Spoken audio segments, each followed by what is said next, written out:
بسم الله الرحمن الرحيم الحمد لله والصلاة والسلام على رسول الله أما بعد.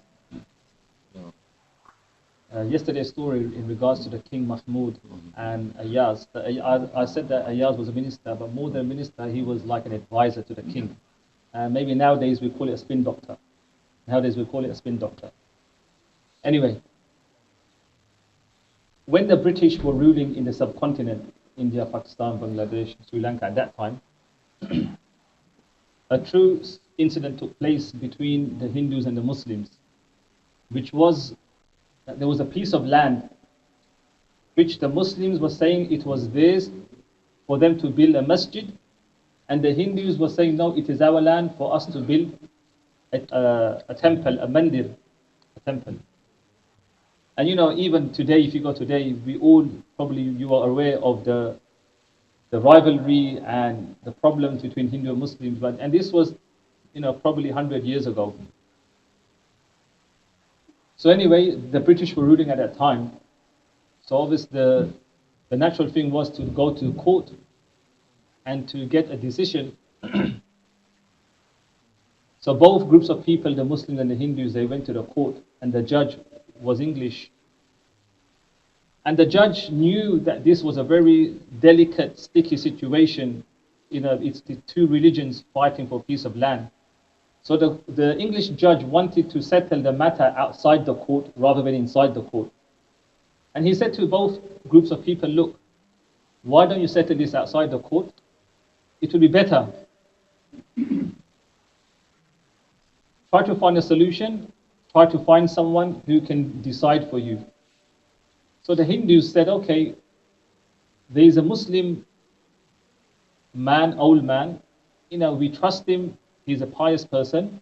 Whatever decision he makes, we are happy. This is what a Hindu said, subhanallah. And I think his name was Mufti Ilahi Bakhsh, rahmatullahi alayhi. He was a buzrug, a very pious person. When the Hindu said this, the Muslims thought, yes, this matter is going to a Muslim. So naturally, it will come in our favor. So the English, the judge, he called this man, this saintly man, and he said, very simply, that look, there's a piece of land. You have been requested to make a decision that does this land belong to the Hindus or the Muslims? So he said, no, the land belongs to the Hindus. So the judge said, so that means that they can build a temple on it? He said, well, they can build whatever they like. It is their land. They can build a temple, they can build a house. Anything they like is their land. So when the judge came, he came to the Muslims and the Hindus, the two parties, and he said that, look, I met this man, and he said that the piece of land belongs to the Hindus.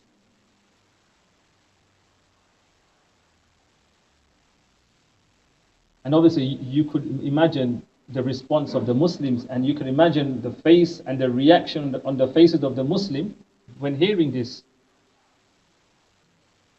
So, this is my judgment, the judge said, this is my judgment. So then the Hindu said, okay, judge, you have made us hear your judgment, now hear our judgment. So the judge said, what do you mean, now hear our judgment? So the Hindu said,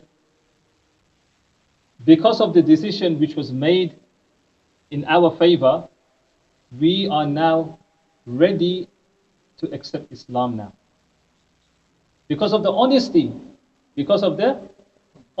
And if you remember on Monday, I said that story about the Imam who said that I nearly sold my religion for how many cents? 20 cents. Again, that story was about honesty, to speak the truth.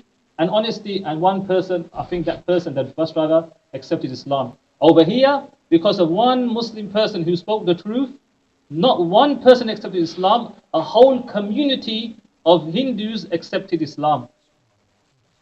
And then someone said, I can't remember who said, they said that although the Muslims lost today, this is beautiful, the last thing, the Muslims lost today, meaning they lost the case today. The Muslims might have lost today, but Islam has won today.